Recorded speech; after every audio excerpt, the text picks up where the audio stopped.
Hello, this is Denise O'Connor with Pearls on Tuesday. And just in time for the beginning of spring, I am going to share this lovely book by Trina Paulus entitled Hope for the Flowers.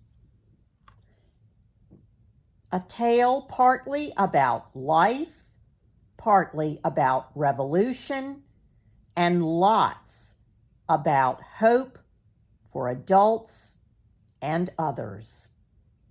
Trina Paulus is not only the author, but the illustrator of this great book. Here is what Trina had to say about hope for flowers. Categorizing hope has been an adventure. It has landed on many lists and shelves in its long life. Hope is a book for children, inspiration, and giving. It deals in myth, philosophy, psychology, and self-realization. It's used in counseling, religion classes and services, spiritual and corporate retreats, suicide prevention, bookmaking, and even for Weight Watching. May you find your own place for hope. The book was first published in 1972, which makes it 48 years old to date. But possibly never have we needed this message of hope as much as we do today. Hope for the flowers. Once upon a time, a tiny striped caterpillar burst from the egg which had been home for so long. "Hello, world," he said. "It sure is bright out here in the sun." "I'm hungry," he thought, and straightway began to eat the leaf he was born on. And he ate another leaf, and another, and another, and got bigger and bigger and bigger. Until one day he stopped eating and thought, there must be more to life than just eating and getting bigger. It's getting dull. So Stripe crawled down from the friendly tree which had shaded and fed him. He was seeking more. There were all sorts of new things to find, grass and dirt and holes and tiny bugs. Each fascinated him, but nothing satisfied him. When he came across some other crawlers like himself, he was especially excited, but they were so busy eating they had no time to talk, just as Stripe had been. "They don't know any more about life than I do," he sighed. Then one day, Stripe saw some crawlers really crawling. He looked around for their goal and saw a great column rising high into the air. When he joined them, he discovered the column was a pile of squirming, pushing caterpillars. A caterpillar pillar.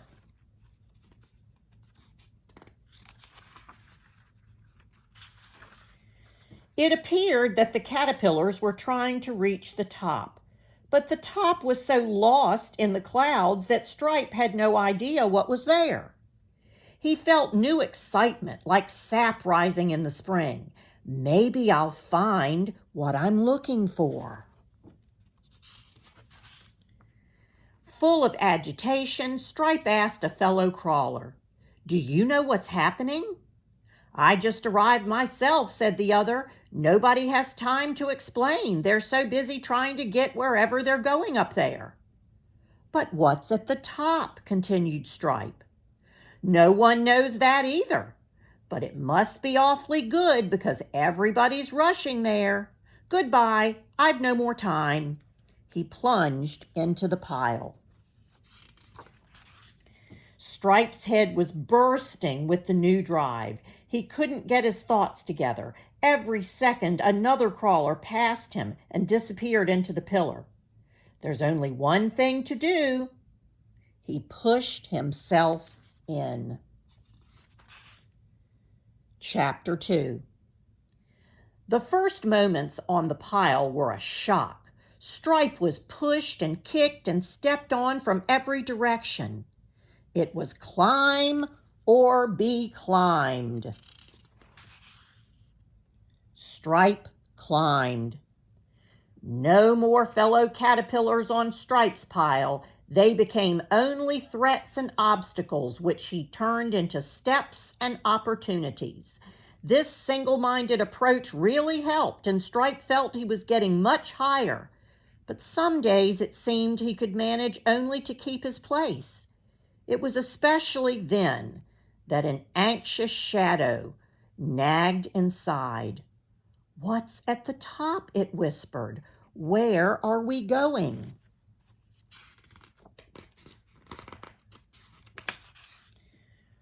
On one exasperated day, Stripe couldn't stand it any longer and actually yelled back, "I don't know, but there's no time to think about it." A little yellow caterpillar he was crawling over gasped. "What did you say?" "I was just talking to myself," Stripe mumbled. "It really isn't important. I was just wondering where we're going."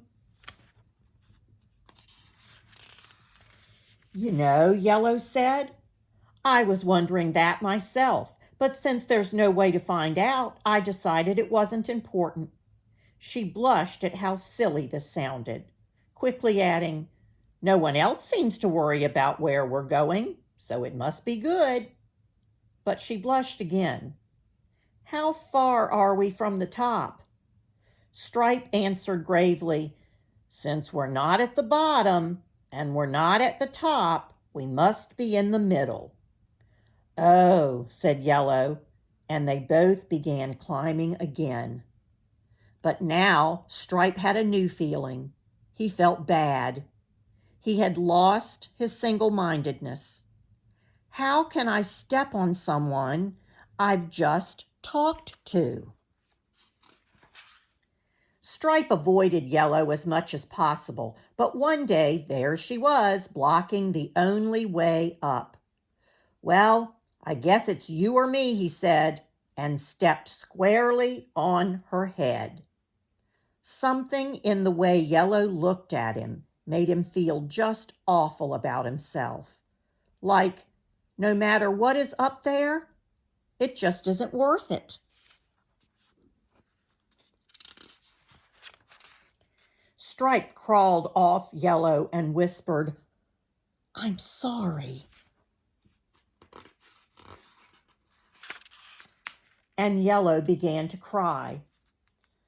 "I could stand this life, hoping in what was ahead, until I met you talking to yourself that day. Since then, my heart just hasn't been in it, but I don't know what to do. I didn't know how badly I felt about this life until then. Now, when you look at me so kindly, I know for sure I don't like this life. I just want to do something like crawl with you and nibble grass." Stripe's heart leapt inside. Everything looked different. The pillar made no sense at all. "I would like that too," he whispered, but this meant giving up the climb. A hard decision.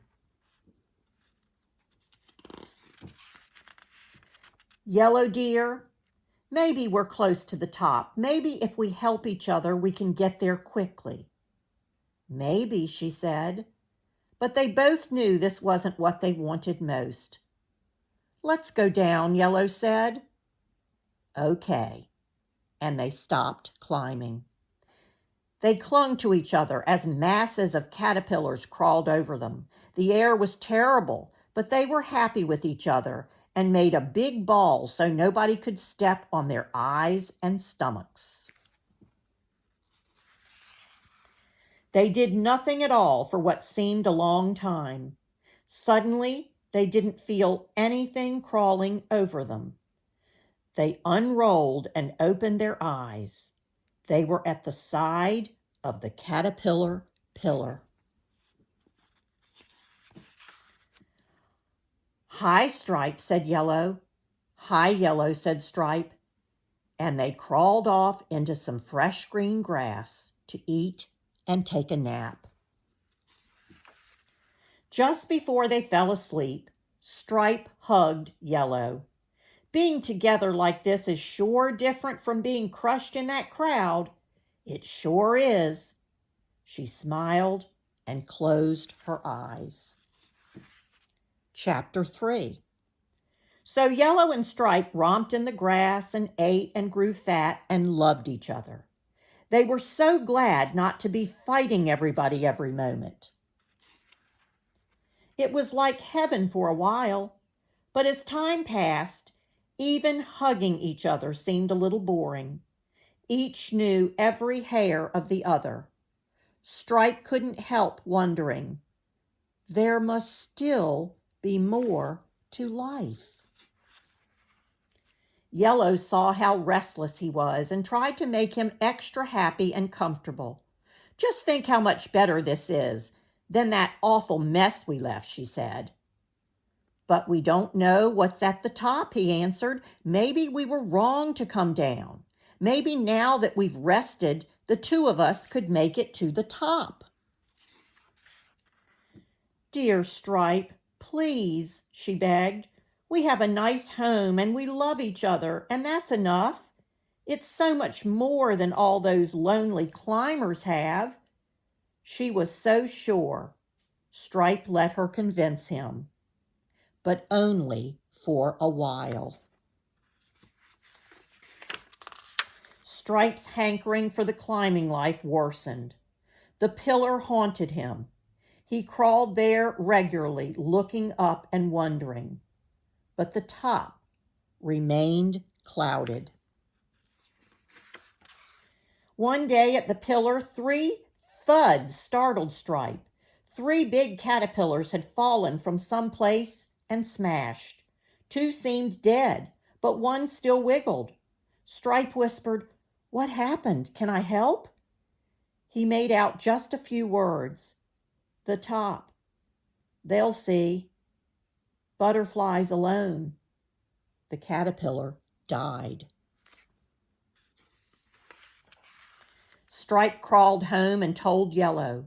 They were both very sober and quiet. What did the mysterious message mean? Had the caterpillars fallen from the very top? Finally, Stripe announced, "I've got to know. I must go and find out the secret of the top." And more gently, "Will you come and help me?" Yellow struggled inside. She loved Stripe and wanted to be with him. She wanted to help him succeed. But she just couldn't believe that the top was worth all it asks to get there. She wanted to get up too. The crawling life wasn't enough for her either. She also had to admit that it looked like the pile was the only way to do it. Stripe seemed so sure that Yellow felt ashamed not to agree. She also felt stupid and embarrassed since she could never put her reasons into words that his kind of logic would accept. Yet somehow, waiting and not being sure was better than action she couldn't believe in. She couldn't explain. She couldn't prove anything. But for all her love, she couldn't go with Stripe. She just knew climbing was a wrong way to get high. "No," she said, heartsick. "No, I won't." And Stripe left her for his climb. Chapter 4. Yellow was desolate without Stripe. She crawled daily to the pile looking for him and returned home at night sad, but half relieved that she never saw him. If she had, she feared she might plunge after him, knowing that she shouldn't. She felt like doing something, anything, rather than this uncertain waiting. What in the world do I really want? She sighed. It seems different every few minutes, but I know there must be more. Finally, she became numb and wandered away from everything familiar. One day, a gray-haired caterpillar hanging upside down on a branch surprised her. He seemed caught in some hairy stuff. "You seem in trouble," she said. "Can I help?" "No, my dear. I have to do this to become a butterfly." Her whole insides leapt. Butterfly? That word, she thought. "Tell me, sir, what is a butterfly?" "It's what you are meant to become. It flies with beautiful wings and joins the earth to heaven. It drinks only nectar from the flowers and carries the seeds of love from one flower to another. Without butterflies, the world would soon have few flowers." "It can't be true," gasped Yellow. "How can I believe there's a butterfly inside you or me when all I see is a fuzzy worm?" "How does one become a butterfly?" she asked pensively. "You must want to fly so much that you are willing to give up being a caterpillar." "You mean to die?" asked Yellow, remembering the three who fell out of the sky. "Yes and no," he answered. "What looks like you will die, but what's really you will still live. Life is changed, not taken away. Isn't that different from those who die without ever becoming butterflies?" "And if I decide to become a butterfly," said Yellow hesitantly, "what do I do?" "Watch me. I'm making a cocoon. It looks like I'm hiding, I know, but a cocoon is no escape. It's an in-between house where the change takes place. It's a big step, since you can never return to caterpillar life. During the change, it will seem to you or to anyone who might peek that nothing is happening, but the butterfly is already becoming. It just takes time."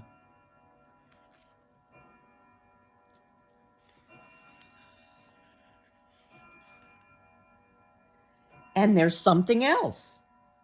Once you are a butterfly, you can really love, the kind of love that makes new life. It's better than all the hugging caterpillars can do. "Oh, let me go and get Stripe," Yellow said. But she sadly knew he was too far into the pile to possibly reach. "Don't be sad," said her new friend. "If you change, you can fly and show him how beautiful butterflies are. Maybe he will want to become one too." Yellow was torn in anguish. What if Stripe comes back and I'm not there? What if he doesn't recognize my new self? Suppose he decides to stay a caterpillar? At least we can do something as caterpillars. We can crawl and eat. We can love in some way. How can two cocoons get together at all? How awful to get stuck in a cocoon. How could she risk the only life she knew when it seemed so unlikely she could ever be a glorious winged creature? What did she have to go on? Seeing another caterpillar who believed enough to make his own cocoon. And that peculiar hope which had kept her off of the pillar and leapt within her when she heard about butterflies was growing. The gray-haired caterpillar continued to cover himself with silky threads. As he wove the last bit around his head, he called, You'll be a beautiful butterfly. We're all waiting for you." And Yellow decided to risk for a butterfly. For courage, she hung right beside the other cocoon and began to spin her own. "Imagine, I didn't even know I could do this. That's some encouragement that I'm on the right track. If I have inside me the stuff to make cocoons, maybe the stuff of butterflies is there too." Chapter 5. Stripe made much faster progress this time. He was bigger and stronger since he had taken time out. From the beginning, he determined to get to the top. He especially avoided meeting the eyes of other crawlers. He knew how fatal such contact could be. He tried not to think of Yellow. He disciplined himself neither to feel nor to be distracted. Stripe didn't seem just disciplined to others. He seemed ruthless. Even among climbers, he was special. He didn't think he was against anybody. He was just doing what he had to do if he was to get to the top. "Don't blame me if you don't succeed. It's a tough life. Just make up your mind," he would have said, had any caterpillar complained. Then one day, he was near his goal. Stripe had done well, but when light finally filtered down from the top, he was close to exhaustion. At this height, there was almost no movement. All held their positions with every skill a lifetime of climbing had taught them. Every small move counted terribly. There was no communication. Only the outsides touched. They were like cocoons to one another. Then one day Stripe heard a crawler above him saying, "None of us can get any higher without getting rid of them." Soon after, he felt tremendous pressure and shaking. Then came screams and falling bodies, then silence, lots more light and less weight from above. Stripe felt awful with this new knowledge. The mystery of the pillar was clearing. He now knew what had happened to the 3 caterpillars. He now knew what must always happen on the pillar. Frustration surged through Stripe, but as he was agreeing this was the only way up, he heard a tiny whisper from the top. "There's nothing here at all." It was answered by another. "Quiet, fool, they'll hear you down the pillar. We're where they want to get. That's what's here." Stripe felt frozen. To be so high and not high at all, it only looked good from the bottom. The whisper came again. "Look over there, another pillar. And there too. Everywhere." Stripe became angry as well as frustrated. "My pillar," he moaned, "only one of thousands. Millions of caterpillars climbing nowhere. Something is really wrong, but what else is there?" His life with Yellow seemed so far away. That wasn't it either, not quite. Yellow, he let her image fill his being.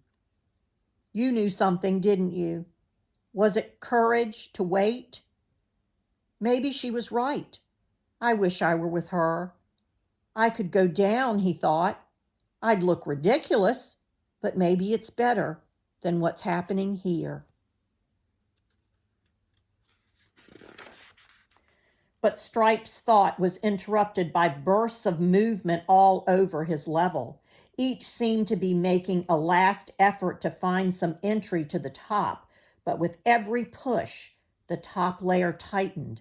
Finally, one caterpillar gasped, "Unless we try together, nobody will reach the top. Maybe if we give one big push.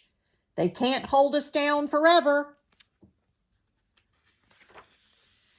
But before they could act, there were cries and commotion of another kind. Stripe struggled to the edge to see the cause. A brilliant yellow-winged creature was circling the pillar, moving freely, a wonderful sight. How did it get so high without climbing? When Stripe poked out his head, the creature seemed to recognize him. It extended its legs and tried to grab him. Stripe caught himself just before being pulled out of the pile. The brilliant creature let go and looked sadly into his eyes. That look activated excitement Stripe hadn't felt since he first saw the pillar. Words from the past returned. Butterflies alone. Is this a butterfly? And what did it mean? The top. They'll see. It was all so strange and yet like it was supposed to be. And those eyes with the look of yellow. Could it be? Such impossible thoughts, yet the excitement inside wouldn't stop. He grew happy. Somehow he could escape. He could be carried away. But as this possibility became real, something else grew inside. He felt he shouldn't escape like this. Looking into the creature's eyes, he could hardly bear the love he saw there. He felt unworthy. He wanted to change to make up for all the times he had refused to look at the other. He tried to tell her what he felt. He stopped struggling.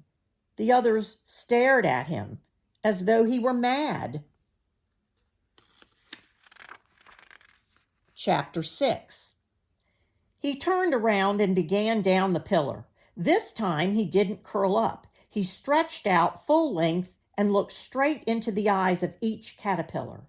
He marveled at the variety and beauty, amazed that he had never noticed it before. He whispered to each, "I've been up. There's nothing there." Most paid no attention. They were too intent on climbing. One said, "It's sour grapes. He's bitter. I bet he never made it to the top."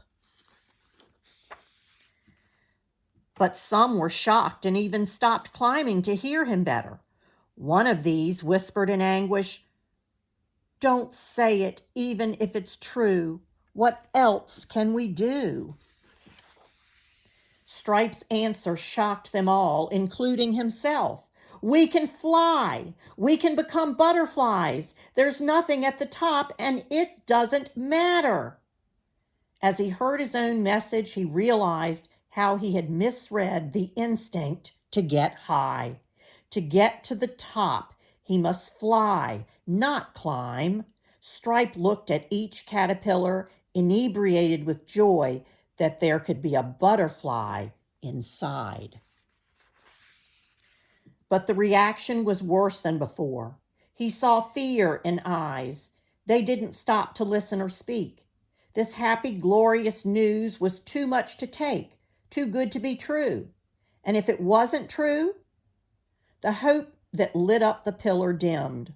All seemed confused and unreal. The way down was so immensely long. The vision of the butterfly faded. Doubt flooded Stripe. The pile took on horrible dimensions. He struggled on, barely, blindly. It seemed wrong to give up believing, yet believing seemed impossible. A crawler sneered, "How could you swallow such a story? Our life is earth and climbing. Look at us worms. We couldn't be butterflies inside. Make the best of it and enjoy caterpillar living." "Perhaps he's right," sighed Stripe. "I haven't any proof. Did I only make it up because I needed it so much?" And in pain, he continued down, searching for those eyes which would let him whisper, "I saw a butterfly. There can be more to life." One day, finally, he was down. Chapter 7. Tired and sad, Stripe crawled off to the old place where Yellow and he had romped. She was not there, and he was too exhausted to go further. He curled up and fell asleep. When he finally awoke, he found the yellow creature fanning him with wings of light. Is this a dream? He wondered. But the dream creature acted awfully real. She stroked him with her feelers and most of all looked at him so lovingly that he began to trust that what he had said about becoming a butterfly might be true. She walked a little distance away, then flew back. She repeated it as if he should follow. So he did. They came to a branch from which hung 2 torn sacks. The creature kept on inserting her head, then her tail, into one of them. Then she would fly to him and touch him. Her feelers quivered, and Stripe knew she was speaking. He couldn't make out words. Then slowly he seemed to understand. Somehow he knew what to do. Stripe climbed again. It got darker and darker, and he was afraid. He felt he had to let go of everything.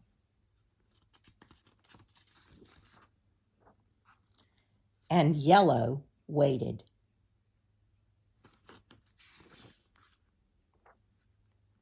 Until one day,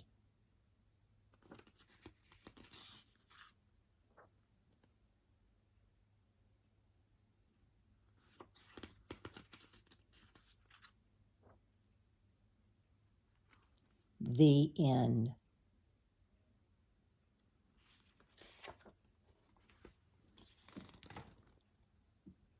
Trina Paulus is best known as the author and illustrator of the classic book Hope for the Flowers. At 18, she turned down 2 college scholarships and moved to a women's community seeking spiritual formation.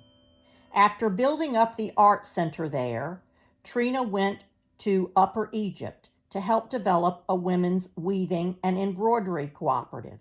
In 1967, during the Six-Day War, she was evacuated to the International Grail Center in Paris, where she chanced on the manuscript titled Hope she had written 2 years earlier for the Grail. Trina returned to the U.S. in 1969 when a series of events led to a publishing contract with Paulus Press. Retreating to a $10 a week room in Hartford, Connecticut, Trina struggled for 7 months to complete Hope. One April day, the caterpillar images on the cover crawled off that book to become Stripe and Yellow, and the story we know. Hope for the Flowers was born.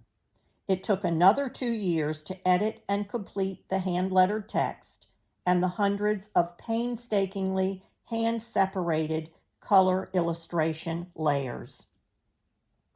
Hope for the Flowers was released in September of 1972 and won the Christopher Award as the year's most inspiring book.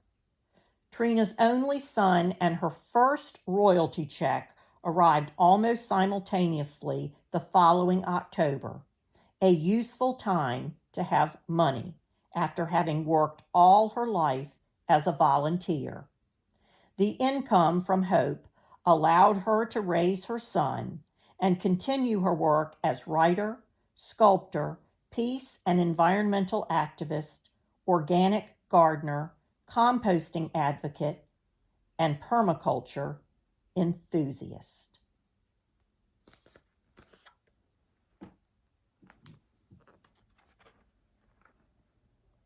Hope for the Flowers.